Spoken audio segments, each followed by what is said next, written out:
Kanalıma hoş geldiniz.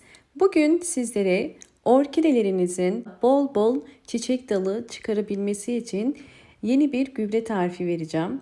Bunun için orkidelerimizi yeniden uyandırabilmek için orkidelere mutlaka gübre desteği vermemiz gerekiyor.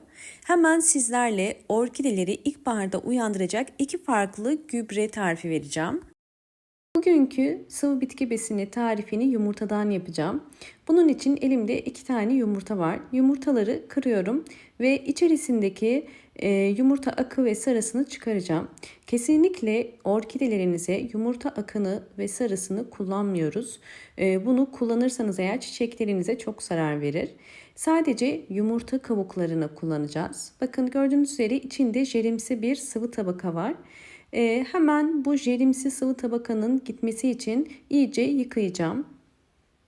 Evet, iyice çeşmede yıkadım ve gördüğünüz üzere artık içerisindeki o jelimsi tabaka yok. Yani içleri temiz. Şimdi yumurtaları ister güneşte isterseniz fırında kurutun. Fakat havalar çok sıcak olduğu için güneşte kurumasını bekleyin. Ben daha önceden bu işlemi uygulamıştım. Bakın bunlar benim güneşte kuruttuğum yumurta kabuklarım. Yeterli kuruduğunu anlamak için bu şekilde elinizle eğer ufaladığınız zaman küçük parçalara ayrılıyorsa kurumuş demektir. Hemen şimdi robotumu hazırladım ve robotun içerisine kuruttuğum yumurta kabuklarını koyuyorum.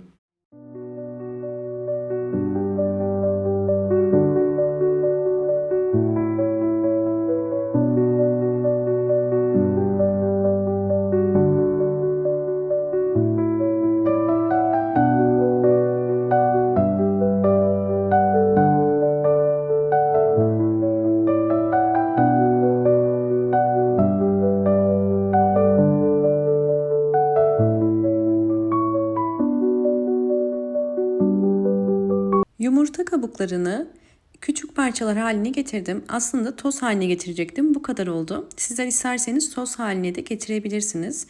Bu hale getirmemizin nedeni daha hızlı aktifleşebilmesi için.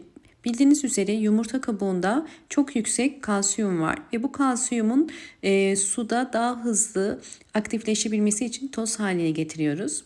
Evet, şu anda hazır. Şimdi 1 yemek kaşığı yumurta kabuğu tozunu bir kabın içerisine koyuyorum. Üzerine kaynar su koyacağım. Bu işlemi yapmamın nedeni daha hızlı kalsiyumun suya geçmesi. Kaynar suyu ilave ediyorum. Ve 1 litre ölçü olarak daha sonra bunun kapağını kapatıp bunun soğumasını bekleyeceğim. Fakat isterseniz bir gece bekletirseniz çok daha kalsiyum açığa çıkacaktır. Eğer aceleniz yoksa bir gecede bekletebilirsiniz. Şimdi bunu soğuması için bir kenara bırakıp bekleteceğim.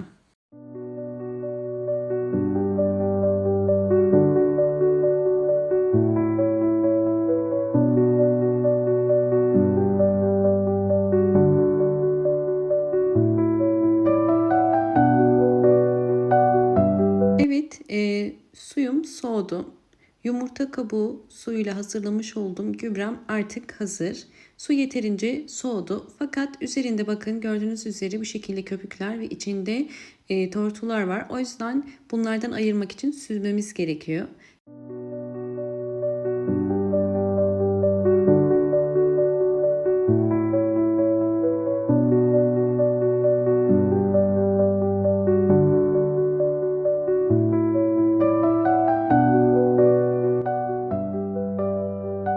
Süzdükten sonra bunu 3 farklı yöntemde kullanacağım.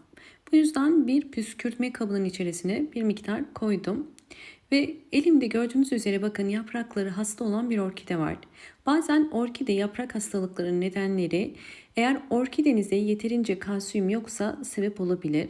Kalsiyum birçok yaprak hastalığının hızlı bir şekilde iyileşmesine yardımcı olur. Eğer mantar gibi bir hastalık değilse bu tarz yaprak hastalıklarında yapraktan gübre niyetine bakın hem üstten hem de alttan sıkarak orkidenize iyileşmesini hızlandırabilirsiniz. Bu işlemi haftada bir kere uygulayabilirsiniz. Sadece yapraktan gübreleme işlemini. Bu işlemden sonra bol ışık alan bir pencere kenarına koymanız gerekiyor ve hafif havalandırmanıza da katkı sağlayacaktır iyileşmesi için. Evet, ikinci yöntem olarak çiçekli orkidelerde kullanımı hem çiçekli hem de çiçeksiz orkidelerde kullanabiliriz. Bu orkidem de çiçeksiz bir orkideydi. Kullanmış olduğum gübreler vesilesiyle bakın şu anda bol çiçekli. Şimdi bu orkidemin de yapraklarını kullanacağım. Burada sadece püskürtme olarak değil, gördüğünüz üzere toz var yapraklarında. Eğer orkide yapraklarınızı temizlemek istiyorsanız hazırlamış olduğumuz yumurta kabuğu suyuna bir pamuğu batırıp yaprakları üstten ve alttan silerek orkidemizin daha sağlıklı olmasına, hem kalsiyum desteği almasına hem de orkidemizin tozlardan, böceklerden de kurtulmasına yardımcı olabilirsiniz.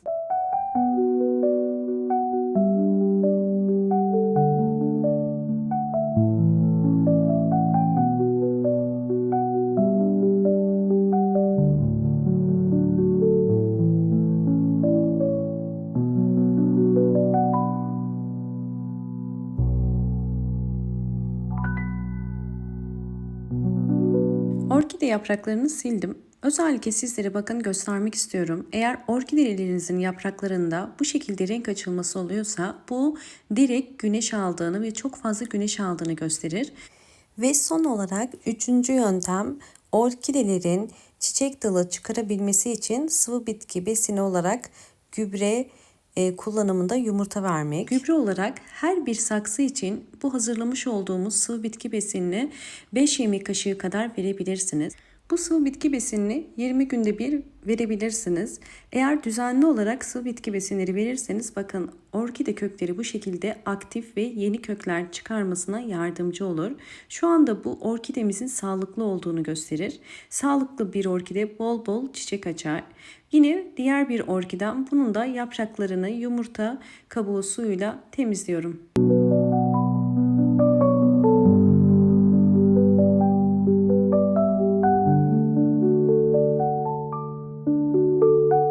Sizlerle paylaştığım 3 yönteminde tüm sonuçlarını göstereceğim. Sonuçları paylaşmadan önce eğer videomu buraya kadar izlediyseniz ve beğendiyseniz hemen beğen tuşuna basıp kanalıma da abone değilseniz eğer bana destek olmak için abone olursanız çok mutlu olurum. Şimdi sonuçlarla sizleri baş başa bırakıyorum.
Orkideleri bugün sıvı bitki besinli sirke ve yumurtadan yapacağız.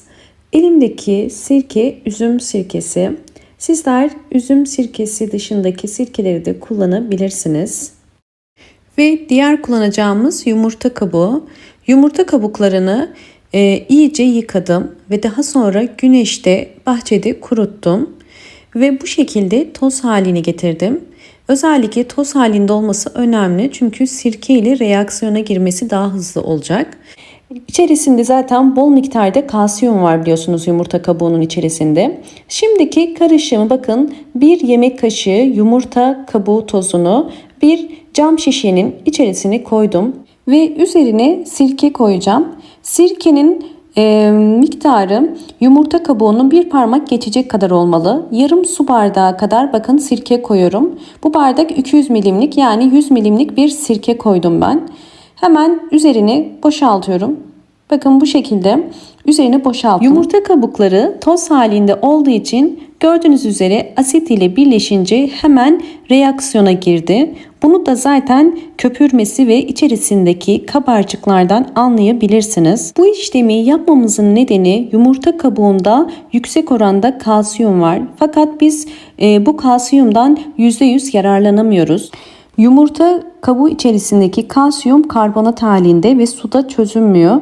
Biz de kalsiyumu yumurta kabuğundan çıkarabilmek için bu şekilde asidik asit ile muamele ettik. Ve böylelikle bu işlem gördüğünüz gibi tepkime veriyor. Bunu ilk başta 1 saat kapağı kapalı bir şekilde bekletin. Daha sonra 2 gün boyunca ağzı açık bir şekilde bekletebilirsiniz. Evet, 2 gün beklettiğimiz yumurta kabuğu ve sirke karışımı artık dinlendi ve gerekli olan kalsiyum artık açığa çıktı. Şimdi bunu süzmemiz gerekiyor. Süzmek için bir tülbent kullanıyorum ve üzerine bu karışımı döküyorum.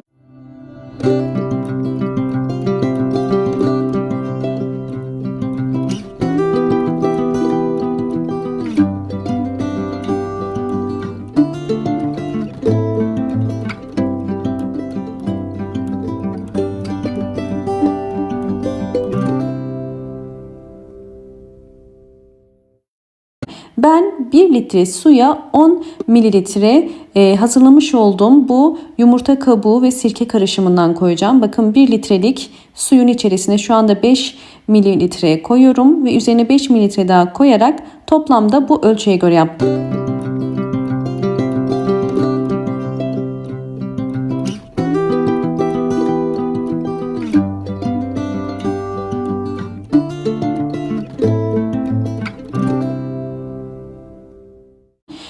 Tabii özellikle bu karışımı sadece orkidelerimizin toprağına değil aynı zamanda yaprağı için de kullanmak istiyorum. Ve bu yüzden bu karışımdan biraz gördüğünüz üzere püskürtme kabına koyacağım. Evet, karışımım hazır. Artık bunu orkidelerim için kullanacağım. Orkide yapraklarında bu şekilde buruşmalar varsa, yumuşama ve solma varsa bu vereceğim gübre orkidenize çok fayda sağlar. Özellikle uçtan uzama yoksa orkide dalında mutlaka dalı budayın. Budama yaparken boş boğum ile dolu boğum arasından kesiyorum.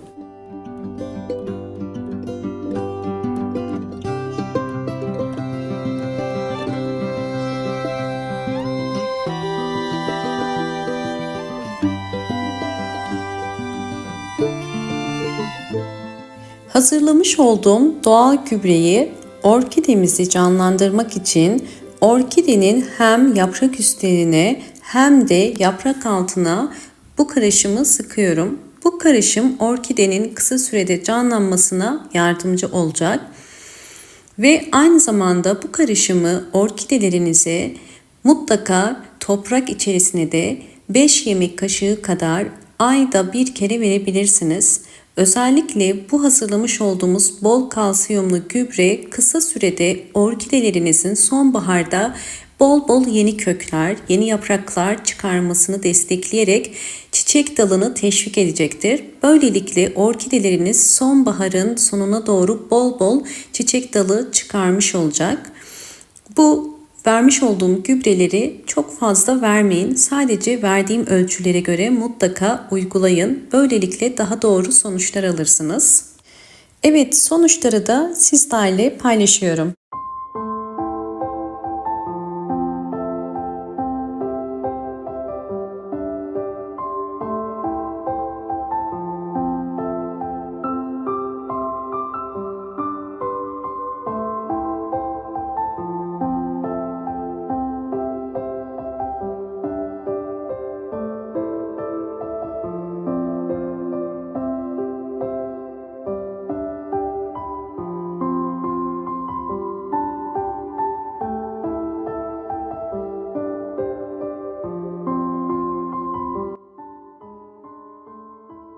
Videomu buraya kadar izleyip beğendiyseniz eğer hemen beğen tuşuna basıp kanalıma da abone değilseniz eğer bana destek olmak için abone olabilirsiniz. Orkidenin aylar sonraki halini sizlerle paylaşıyorum. Orkidemin zaten hava kökleri vardı ve şu anda hava köklerinin ucu gördüğünüz üzere gayet aktif. Yani bu orkidemizin bir gelişim içerisinde olduğunu bize gösteriyor. Ve aynı zamanda sadece hava kökleri değil, bakın yeni çiçek dalları da çıkardı. Hemen burada bir yeni çiçek dalı var. Hemen ikinci çiçek dalını da sizlere göstermek istiyorum. Biliyorsunuz ki beraber budama işlemi yapmıştık ve yapmış olduğum budama sonrası bakın yan daldan da gördüğünüz üzere gayet güzel bir ana dal kadar büyük bir çiçek dalı çıkardı. Bu da gerçekten kullanmış olduğumuz sıvı bitki besinlerin hem orkidelerimiz için hem de çiçeklerimiz için çok faydalı olduğunu gösteriyor. Umarım bu videom sizler için faydalı olmuştur. Videomu eğer buraya kadar izlediyseniz ve beğendiyseniz hemen beğen tuşuna basıp kanalıma da abone değilseniz eğer bana destek olmak için abone olmayı ve gelen bildirimlerden haberdar olmak için zil sesini açık konuma getirmeyi unutmayın. Bol bol yorumlar yapıp yorumlar kısmına da sorularınız varsa sorularınızı eklemeyi unutmayın. Elimden geldiğince sorularınıza dönmeye çalışıyorum. Hoşça kalın, sağlıkla kalın.